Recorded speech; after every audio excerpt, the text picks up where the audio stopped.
What's that? I was just saying I'm doing okay. Good. How is your quarantine going? What have you been up to? I've been experimenting, making all different kinds of pickles. What's the weirdest thing that you've pickled so far? The thing I'm most excited about is one that I haven't tasted yet. It's jalapenos that I did in apple and brown sugar pickling. So Ooh! in a week or so, I'll be able to taste it and see how it went. I am looking forward to updates. I'm a big fan of pickled stuff.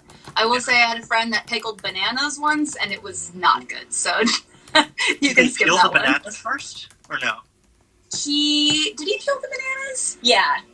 Yeah, he peeled the bananas. It tasted like carbonated. It was not, skip it. Yeah, good tip. That is so great to hear that you've been keeping busy. And you're a student, right? Yes, yeah, I'm still in school. The last 10 years while we've been touring, I've stayed in school, and I did my undergrad, my master's, and now I'm about a year away from finishing my doctorate. That's amazing. Tell me about your major. So I'm writing my thesis on human rights and sustainable development, the relationship between the two. It's something that's incredibly important now. We're moving this country and many other countries towards renewable energy, but at the same time, we need to think about rights. While we're building that, we have to make sure we're not kicking indigenous people off of their land, protecting the waterways. As great as it is to go renewable, we need to make sure we're protecting human rights at the same time. I love that. And that's something that you're so clearly passionate about because you guys have all partnered up with so many different philanthropy projects. And I mean, there's so many. I have like a whole list of them. So let's get right into it. I want to hear Sure. from you about this first. I think you guys are clearly an ambitious band. You guys release music all of the time. You're touring, and then you're also students. Adding more onto that to sort of decrease your carbon impact and partner. I think that there was a sexual assault charity that you partnered with as well. What drives you guys to partner with these kinds of organizations? We hear so many stories from fans that they are affected by so many different things. And we want to do as much as we possibly can to help the communities that we can reach out to that are affected by these things. So It's On Us is an amazing organization that changes the conversation around sexual assault on college campuses, and we wrote a song for them. We do help offset our carbon footprint when on tour. We're doing a campaign right now with an organization called RIP Medical Debt Yeah. that is paying off medical debt for first responders to the COVID pandemic. So for each penny that people donate, a dollar gets alleviated. So I think we've offset about $3.5 million of medical debt in this country, and it's pretty insane that our fans have kind of come together and made that happen. That's amazing, and what a wonderful thing to be doing with the impact that you have on people. Because, like it or not, I think that every artist that I speak to understands that they have a certain responsibility because they're changing the world and they have impact on people. So, kudos to you guys for doing that. That's really awesome. Thank you. I appreciate that. Speaking of, I'm really curious about one specific thing that you said, which is your goal to offset carbon emissions when you guys are on tour. Obviously, nobody's touring right now, but can you explain what that looks like to you guys when you are touring? Yeah, absolutely. So the idea of a carbon offset is basically you take an action that will take the carbon out of the atmosphere that you put into the atmosphere by touring. And we put carbon into the atmosphere all the time by flying in our tour bus, through the equipment that we use on the road. It's almost unavoidable as a musician. But there are actions that you can take that help to pull carbon out of the atmosphere, such as planting trees. So one of the things we did for our last tour was we planted a whole bunch of trees to pull the carbon out of the atmosphere that we put into it. It's That's not amazing. a perfect solution. Yeah, it's great, but it's not a perfect solution because we are still putting carbon into the atmosphere. But we like working with companies that are interested in these kind of things too. Like Delta is a great company because they're working on making fuel that is carbon neutral, which is amazing. And Chipotle tries to work with as many local farmers as possible. And the shorter the distance that your food has to travel, the less carbon goes into the atmosphere. So instead of just doing it ourselves, we like to look at the companies that we work with and the companies that we patronize, and work with them, the ones that are much more sustainable. Yeah. It's so interesting to hear you say that, because I think a lot of us, Americans in particular, we feel a great deal of guilt when it comes to our carbon emissions. Yeah. And so hearing that you're working with these companies, because I'm of the opinion that one person can do so much, but it's these giant corporations we need to start holding accountable. And so it's so interesting to hear that you have partnered with companies that have that same ethos. Was that something that you guys set out to do from the start, or did you just sort of discover on your own journey of how can I help the best, that partnering with these brands was the way to go? The number one question that I get when we're on the road from individual people is, how can we help? And the idea that individuals can help is kind of a strange thing to think about, because one person switching to, a metal straw as opposed to a plastic one, yes, that might save a fish, which is important, but it's not going to have widespread change. The thing that's going to have widespread change is if all of these individuals help to influence business practices that are changing. So we want to help individuals make the change, but those individuals need to be vocal about the change that they're making so the businesses will make a change. And so we wanted to help on the individual level, but also make that jump to the corporate level at the same time and help influence businesses as much as we possibly can. Because the two biggest things that we could do right now is help businesses change and vote. That's the number one thing that we can do as individuals. Vote green, vote sustainable. Hell yeah, man. I love to hear it. I love that. So in the meantime, I know that people, like you mentioned, they're always looking for ways to help. Besides putting pressure on companies and besides voting, which are like the two big ones, what can they do in their day-to-day lives to improve that? Yeah, there's so many easy ways to switch to recyclable things. I mean, to go from a toothbrush that's plastic to a bamboo toothbrush that will decompose in a few months as opposed to 1,000 years. Mm-hmm. There are a few documentaries out there that make it look really scary, and it actually is scary. The number of plastic hangers that are out there, you can switch to reusable hangers. There are these tablets now that you can get that you put into your soap dispenser and just add water. Instead of getting a new soap dispenser each time, you can do that. There's so many companies that are doing amazing things like this. Yeah, and I think in the next couple of years, we're going to start seeing the impact of our dollars on the companies that choose to evolve and choose to make those decisions. And so hopefully those will be the ones that rise to the top. Oh, yes. I hope so. Now, you also mentioned, I know that you are hugely passionate about human rights. And I think that those two things are certainly intersect in a lot of ways. Can you speak on that? Yeah, absolutely. So the question of climate change and sustainability is ultimately a human rights question, because the people that are affected most of all by climate change, at least right now, are the people in the global south, in the island nations in Africa and Southeast Asia. Their towns are being decimated by extreme weather events. And we've started to see the beginning of it here in the US, but we haven't even come close to what's happening, especially in Southeast Asia. So climate change affects their rights to property, their land, their freedom, their homes.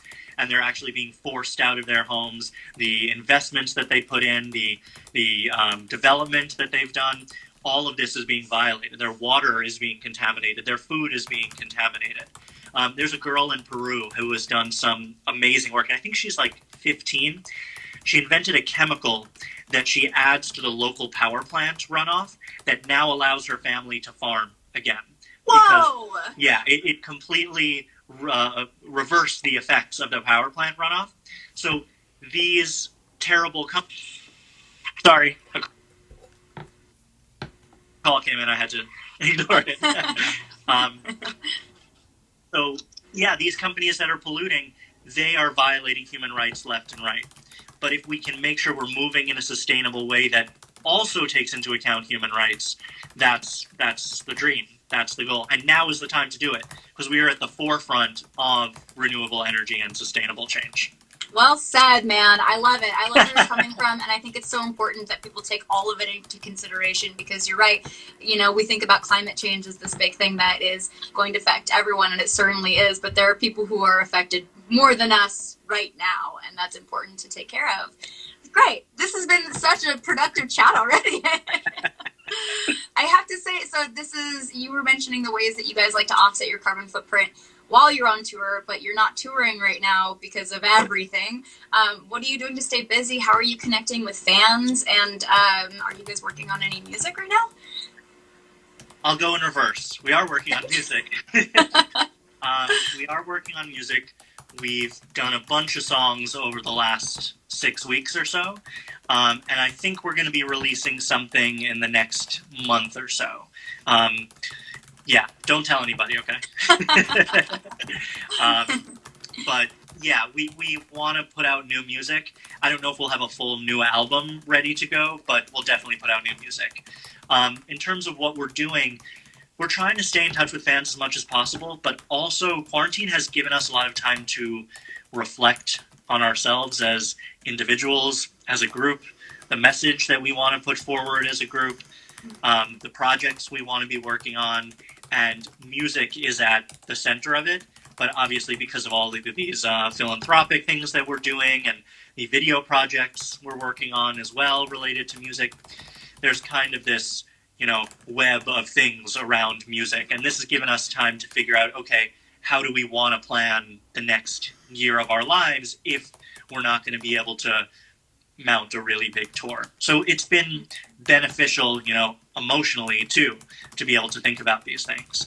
And It's then so interesting. oh, yeah. No, it has been an interesting time.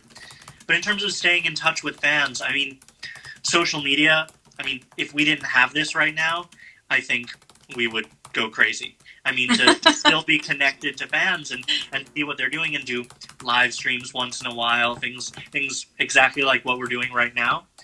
This is the thing that keeps us motivated to create more art.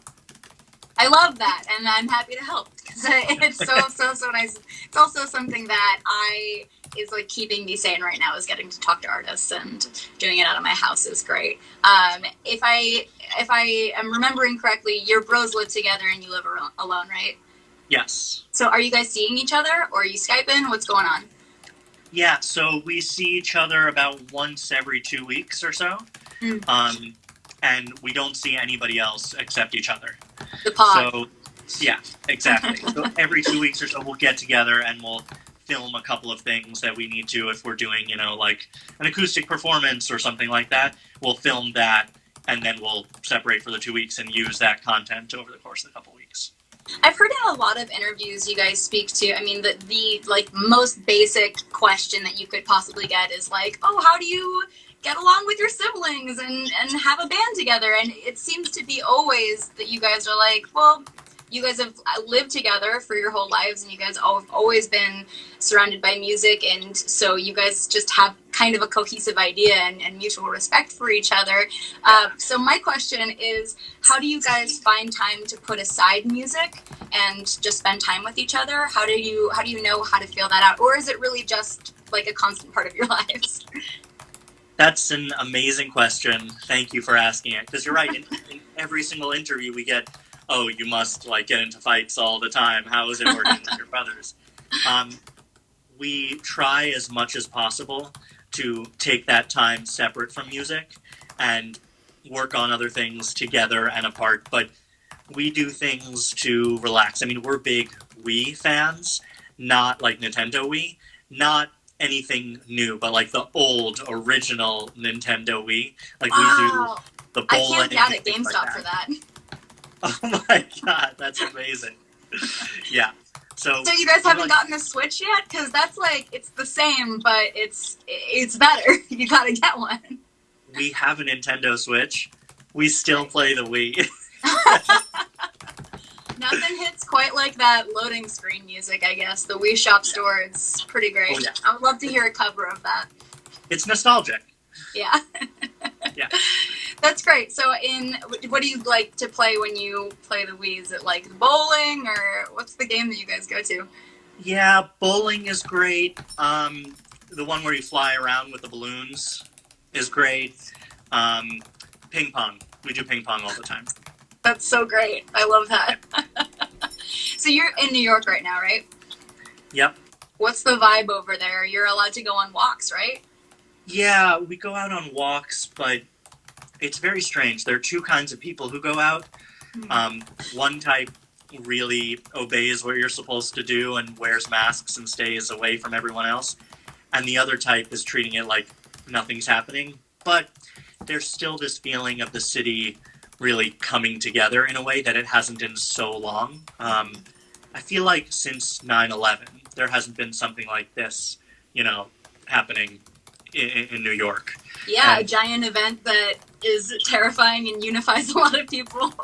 Yeah. I mean, I was relatively young when 9/11 happened, but it is that same kind of feeling where New York is kind of the epicenter of this in the U.S., and most people are coming together to try and help each other, whether it's, some landlords forgiving rent or letting people pay later, or restaurants giving discounts and things like that. But yeah, there's an energy here that I haven't felt in a really long time. Love to see it. It's been pretty much the same vibe on the West Coast. Some people unifying more than others, some people obeying more than others, but I guess, that's what we can expect in America. Yep. I want to talk about Bang, because you guys just a couple months ago released this music video, and I loved it. And I know you guys have spoken before about being huge Wes Anderson fans, and I definitely see that influence in this music video. Tell me about the process for making that. Yeah, we knew we wanted it to have this Wes Anderson feel, and we knew we wanted it to feel like a one-shot video. So the space that we filmed in, I think, was actually used in a Wes Anderson film. I think it was the Royal Tenenbaums. There was a scene filmed in the place that we filmed. But we knew we wanted it to be in some sort of casino-style, setup. And that the people around us, we wanted them to keep changing as the camera zoomed in and out. So we had a good chunk of the idea ready to go. And then we brought in this director who was amazing, and he really brought that vision that was relatively complete to life and added his own kind of spin to it. But we knew we wanted the color to be super saturated and really sharp, quick camera movements with the focus of people and our eyes being particularly expressive, or, I guess non-expressive, because that's what we really think about Wes Anderson. What's your favorite Wes Anderson movie? Oh my God. There's so many. I don't know. I really don't know. Royal Tenenbaums is amazing. Did you see the animated Dogs one? Isle of Dogs, yeah. Isle of Dogs, I like that one a lot. Yeah, I like that one too. I gotta say Fantastic Mr. Fox is the one that I watch the most often, because I watch it every year when it becomes fall. We need like a movie to watch in LA because the seasons don't turn the way they do in New York, and so we're like, oh, it's November, time to watch the movie to remind us what season it is. I gotta be honest, I've never seen Fantastic Mr. Fox. I know Jack has, but I've never seen it. I'm so excited for you. You're going to love it. It's a classic. It's so great. Especially if you loved Isle of Dogs, if you love that style of stop motion animation. Love it. By the way, your album art really was reminiscent of that. Is that something that was an intended influence? Did you guys just find an artist that you really like? How did that come about? All of our album art, or at least for our last few albums, we've found artists on Instagram that we really wanted to support, new up-and-coming artistic talent that had a similar idea to the way it felt to make the music. So the kind of world that our last album existed in was this place called Neo Theater, and that was the name of the album. And we had this idea of what we wanted it to feel like, and this artist just had such a great style that we worked together and designed it with these artists. But every time we do a new single or new album, we try and work with somebody new, up and coming, because that's how we got our start. I mean, Sia gave us our chance, and we want to kind of help other artists, whether it's in the music space or the art space, to help, get on their feet.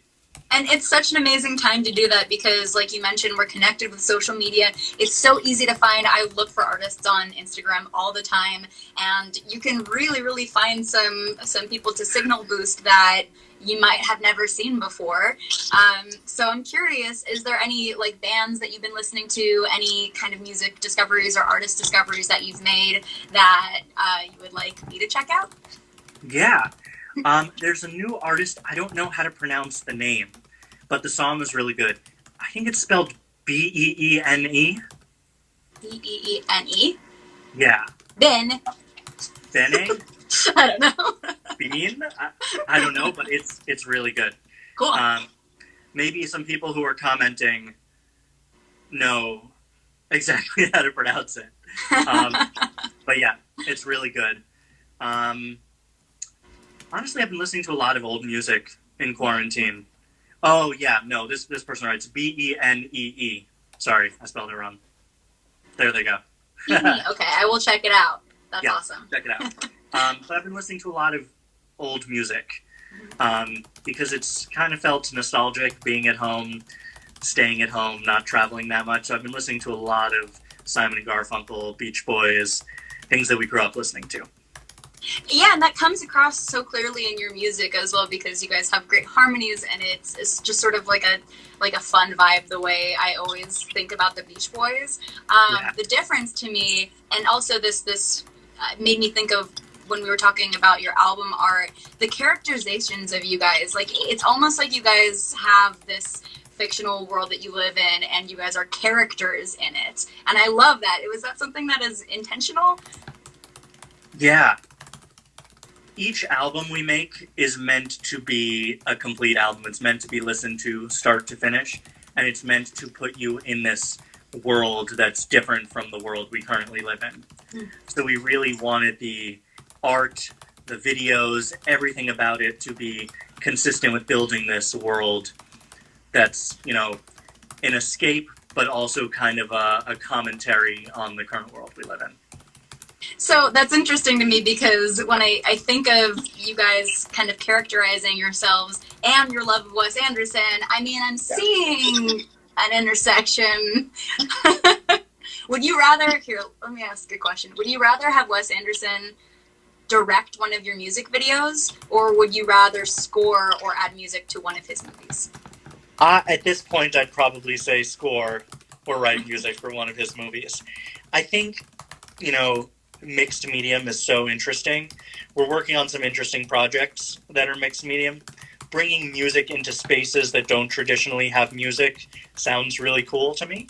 I know, obviously, movies traditionally have music in them, but there are some other things that we're working on that could be pretty cool. But this relationship between art, music, a visual medium, and auditory medium, there are new ways to explore it that haven't really been explored yet, or at least that we're aware of. And I don't want to say too much because, we might have some things happening, but I think there could be some cool things happening.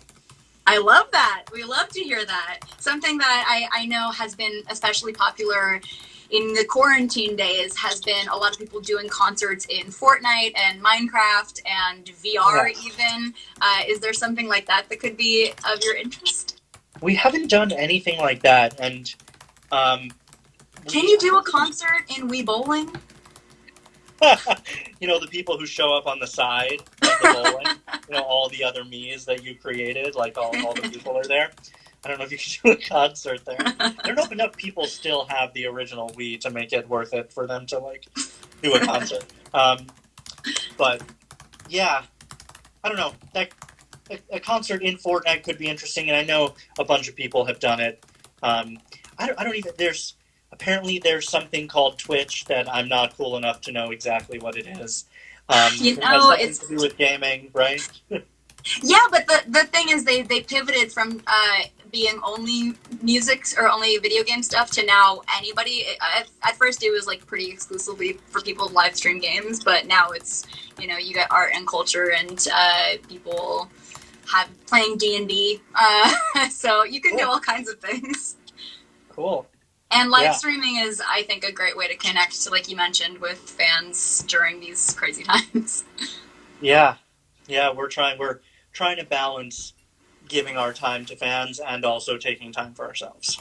Yeah, and let's talk about that, because something that I always found really interesting about your music is that it also charts your growth as a person, all of your growths as brothers and as people, and you guys obviously being in your 20s is a really transformative time. So I'm curious about how you decide what you want to keep personal and how you decide what you want something to write about. Is it something that it's like, oh, I think this is universal, or is it just something that piques your interest? Yeah, that's a really good question. I think it comes from the emotional experiences that we have in our personal lives. We don't necessarily write about the specific events that happen, although some songs we do, like the song Karma is a very personal event that happened to Jack. But what we like to do is take the emotional experiences and craft songs using the emotion as opposed to the specific event, because that way people feeling that emotion through the songs can map their own life experience onto it, and they're much more likely to relate to the emotional piece of it than a specific event that happened to me or one of my brothers. Something that I've also really noticed about what makes your music stand out is the level of sincerity, and this is something that I think that you guys have gotten a lot. We kind of live in a culture right now that it has irony poisoning, and it's like it's very, very hard to find people speaking genuinely about their emotions, and you do so with a great deal of humor, but it's very, very sincere. Do you think that that's a rare thing these days? I think it's a rare thing to do it well. I'm not going to say anymore. Okay. I think that's very fair. We have a lot of people in the comments talking about Living Room, and is today its 5-year anniversary? What's up? It is the 5-year anniversary. I don't know if it's today, but it just was the 5-year anniversary, and we're doing a live stream this Friday to celebrate it. That's awesome on Instagram. Yeah, did we even announce that yet? I think we just announced it right as we were starting. Okay. Doing this chat. But yeah, so we're going to be playing some of the old songs that we haven't played in years. Wow, congratulations. That's amazing. Thank you. That's always something that I love when bands do this, and I know, especially for bands that have been around for a really long time, they're kind of resident to play their old music. But you know, sometimes they'll go and they'll do concerts where they'll just play like an early album all the way through, and that's the best. Yeah, it's interesting because we didn't start really to be able to tour until our second album. So we toured a little bit off of Living Room, but the venues, maybe 20 people showed up at these places when we were playing the Living Room album. So it'll be interesting to see people hear and react to these songs, because some of them we haven't played for more than a few hundred people live. Wow. Yeah. You know, it's an interesting time to kind of reflect on where you've been. It's been 5 years since you released that album. So how has your music changed? I know in this most recent album, I am seeing a lot of EDM influences. Like, it's almost like you guys take things that you like from like every genre. Like, yeah. I hear so many different influences. So how has your music changed since Living Room? It's changed a lot. We had very different approaches to Living Room than we did to our albums post Living Room. Living Room was a very production-focused album. So we came up with all of these different production techniques, and we did a song using one technique, and then a different one using another technique, and then a different one. And I think Living Room was necessary for us to figure out who we are as a band. That's what helped us to write The Click and Neo Theater. Once we got to The Click, it was much more thematic, and the production was still there, and it was still diverse, but it was almost helping to emphasize the thematic elements of the album, and the same thing with Neo Theater. We wanted to create this space and tell this story. So the production of this kind of close harmony choir from the 1940s and this big orchestra feeling, mixed with the kind of hip-hop or EDM style beats, that came because we wanted to tell that story, not because we wanted to experiment with production. So Living Room allowed us to allowed Ryan, because Ryan produced the entire thing, to develop his production chops in a way that they can be used in a more storytelling way. Interesting. I love that because it indicates to me that every album is going to be different based on the type of story that you want to tell. And I think that it's really interesting when bands stick to one kind of sound, and that certainly works for a lot of bands, but I also am so interested to hear when bands decide to evolve based on, what their lives are like at the time, what is appealing to them, because, again, being in your 20s is like a hugely transformative time. Like I was saying before, the kind of emotional core of the experiences that we have changed so much since we put out Living Room. 5 years ago, Jack was 17. I mean, he wasn't even 20 yet.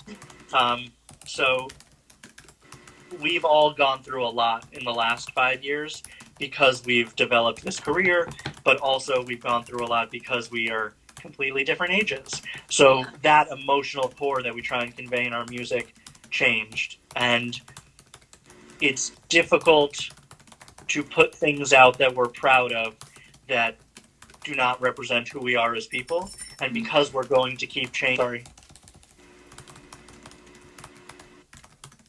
the music will keep changing as we continue to grow. But it's always a struggle because you don't want to do something that's so different from what you did before. You don't want to do something so different from what fans really gravitated towards, but you still want to show growth. So it is that balance. Yeah, that's interesting to me because I know that when you're doing music professionally, you kind of have to take fans into consideration. So I'm curious, what is your process like? Is it different album to album, or do you guys usually have a melody that you start with, or a theme, or something else? Yeah. I mean, Ryan and Jack write the music together, and their process is very different for pretty much every single song. Sometimes they'll find a few chords that they really like and start with that. Sometimes they will have a specific production element. Sometimes they'll just have 3 words that they like and build an entire song around that. Yeah. And because we don't use a normal studio, we don't go into a studio and buy time, we just record everything in the living room, they can write and produce at any time of day, any time of night. They can wake up at 3 a.m, have an idea, and make a whole song. I have to say, I'm seeing a lot of comments in this chat, and I have to put a little bit of heat on you. People are asking if you're going to sing on Friday. Oh, boy. No. They'll have to tune in. No, I'm not going to sing. I haven't sang in so long, and I've found that I really like playing the bass and kind of sitting back and more feeling the music and letting Jack, he's just a friend. Yeah. And speaking of big changes in your life and growing up, if the wiki that I have in front of me is correct, you have the big 3-0 coming up? Ooh, I don't want to talk about it. Listen, dude, I turned 30 last year, and I gotta tell you, it's great. Only good things. Yeah, you've got great things to look forward to. Okay. All right, I believe it. It is. We can stay away from that, but I would love to hear from you. Is there any? I mean, I'm certain there's tons of them, but looking back on your 20s, what are the biggest things that you've learned?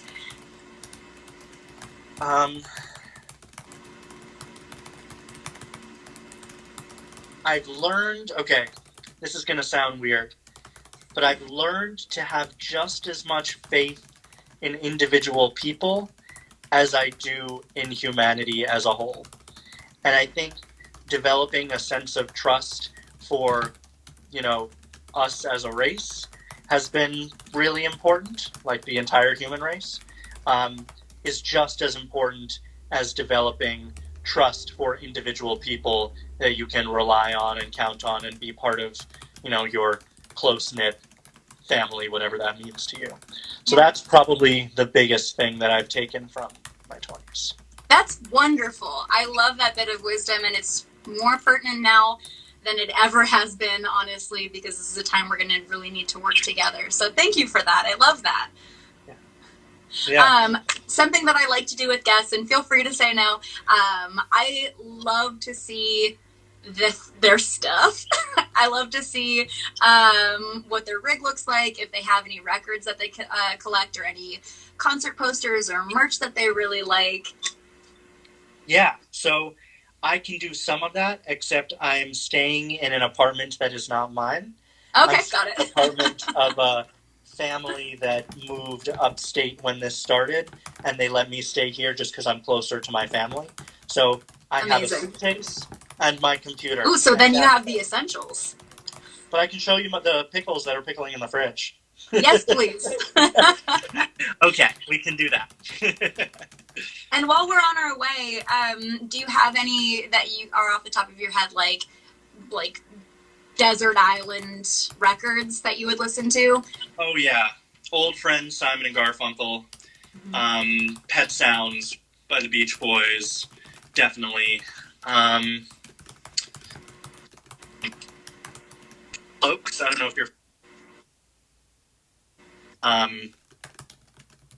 wait, you froze. Are you still there? So hopefully that helps. Wait, did I lose you? No, I'm here. Adam, are you there? I thought I lost you for a second. Phil Oakes, I couldn't hear your response if you said it, but Phil Oakes, I'm a big Phil Oakes fan. He's awesome. 1960s, so yeah, he's amazing. It might cut out my Wi-Fi if I go again over to the fridge, but let's try it. Let's try it one Okay. More. I think my Wi-Fi was the problem that last time, so I turned it off. It's so funny. We always ask what are your desert island records, variations on that question. Oh my God, look at those pickles! They're awesome. So okay, what is that? Carrots? It's onions, peppers, carrots, and mustard seed. And this one is dill, like cucumbers, normal pickles. This one I just reused this jar. This one has asparagus, radishes, and a few other things. This one is cabbage and pea pods. Whoa. This one is a bunch of leftover things.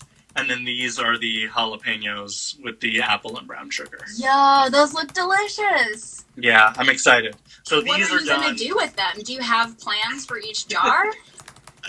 I'm going to divide them up and bring them to my brothers and, the rest of my family.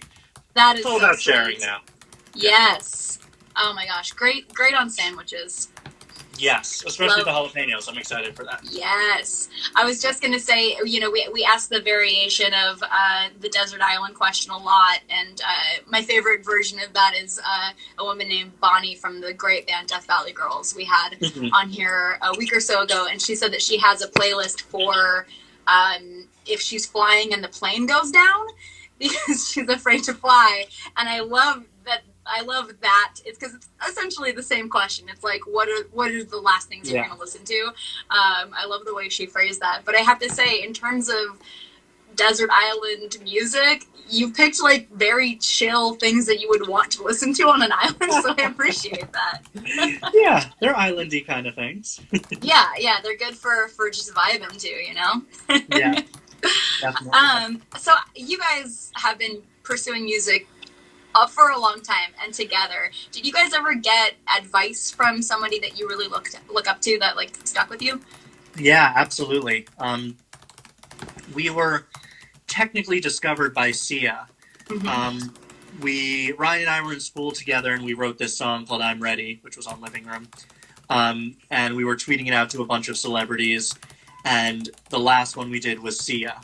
And Sia loved the song, retweeted it, posted about it, sent us a DM saying, come meet me in my hotel tomorrow. Wow. And that was insane. We thought she was catfishing us. It was just unbelievable. Then we went down and met her at her hotel, and it was real.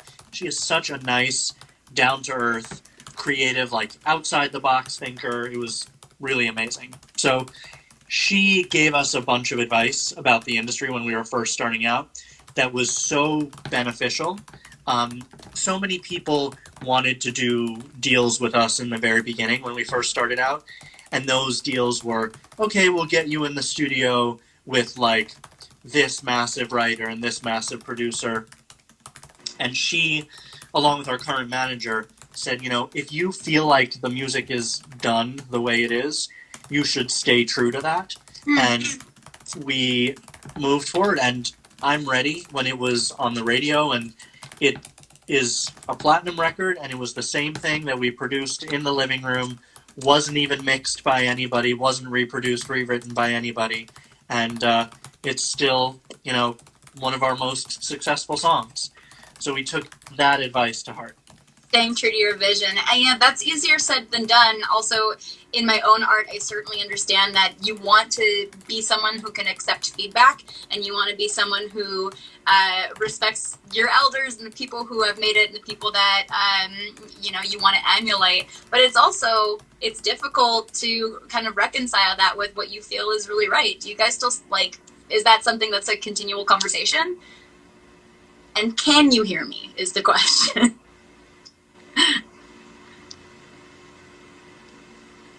Oh, I think we've lost Adam. There he is. You back? Oh dear.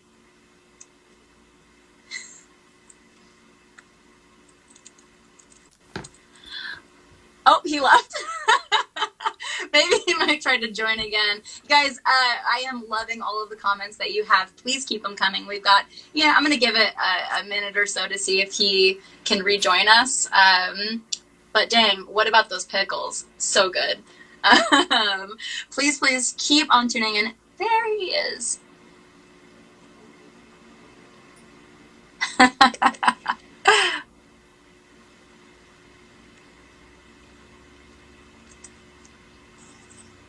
There he is. I'm back.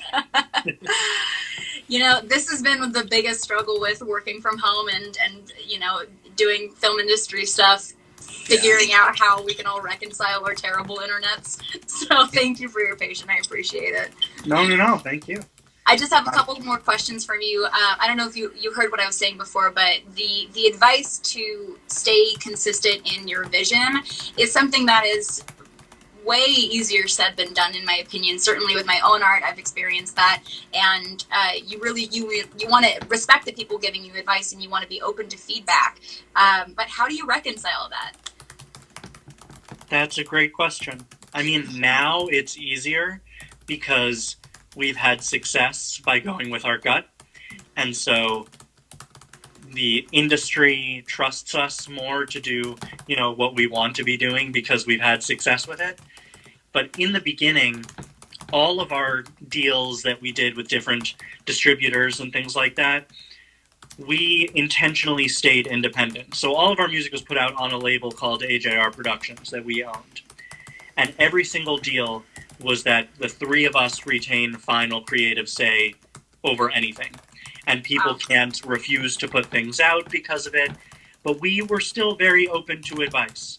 So there were definitely times where we sat down in meetings with people who were the biggest of the big in the industry. And I'm not going to mention any names, but they would give us advice saying, oh, you should change this, this, and this. And sometimes we thought they were great ideas, and sometimes we didn't. We're in a very lucky position that we got to where we are today, sticking with our gut. And to be honest, most people can't get to this place just sticking with their gut, and they do need to make a lot of compromises. We have made compromises along the way, but I feel like we never compromised the artistic integrity of what we want to do. I love that. And as a band that, you know, you guys always talk about how you're continually growing and learning and, you know, shifting focuses and reassessing what you want to be doing. I think that self-ownership is such a huge part of that. So good on you. That's awesome. Thank you. Well, we have so many fans watching. This has been a really big live stream for us. This has been awesome. And I would love to give you the floor if you have something that you would like to say to your fans, if you have any advice for them in these trying times, or I know I'm seeing a couple of people who are also aspiring musicians as well. Yeah. So now is a time that hopefully you will never have again. I mean, at least the pandemic part of it. But now is a time that you have to balance the idea between making progress in your life and taking time for yourself. For me, I feel like I'm trying to balance the two, and it's very difficult. But taking time for yourself is progress. So if you're a musician, definitely take the time to practice. If you've always wanted to learn a new instrument, now is an amazing time to pick it up because you have the time and the space and the energy. But also, don't hate on the idea of just sitting and thinking and taking walks and doing self-reflection, because, like I said, you're never going to get this time again, and that is just as important as developing a skill, learning a new skill, whatever it is that you're doing. So, self-reflection, whether That is a great piece of advice for artists, especially. It's the desire to stay productive while also taking care of your mental health is something that myself and every person I know, particularly creatives, is struggling with. And that reminds me of your pickle hobby, because it's so wonderful. I think that we feel a lot of pressure to monetize everything, if that makes sense. To have, if you're a creative person, you have a hobby, it's like, oh, how can I use this to build a career or generate revenue? Yeah. So that's awesome. Even if it's pickling stuff, gardening, it's all good. Yeah, agreed. Well, I will let you go. Thank you so much for sitting down with me. You were a delight. And I have one more question for you, if you're down. Yeah. At Tower Records, we love to say, no music, no life. What does that mean to you? Wow. That is great.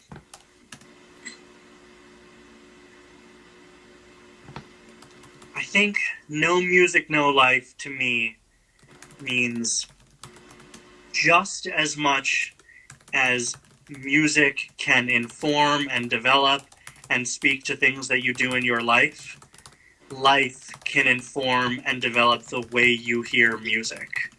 So something that you listened to when you were young might have a completely different meaning for you today. So the way, where you are in life, the way you experience life will change with the music that you experience, and vice versa. I love that. Well said. This is my favorite question to ask every interview that we've done so far, because every artist has given a wildly different answer, and they're all great. So thank you so much, Adam. You're out there doing great work, and we can't wait to see you keep on killing it. Everybody, please tune in to the live stream on Friday. And also, I got to shout out real quick that tomorrow I'm interviewing Chicano Batman, who I love. There's a new album, Invisible People, that I'm excited to check out. So same time, check in tomorrow with us. Guys, thank you for tuning in. Adam, you were a treat, and I hope that your week is great, man. Thank you for having me. Appreciate it. All right. See ya. Bye.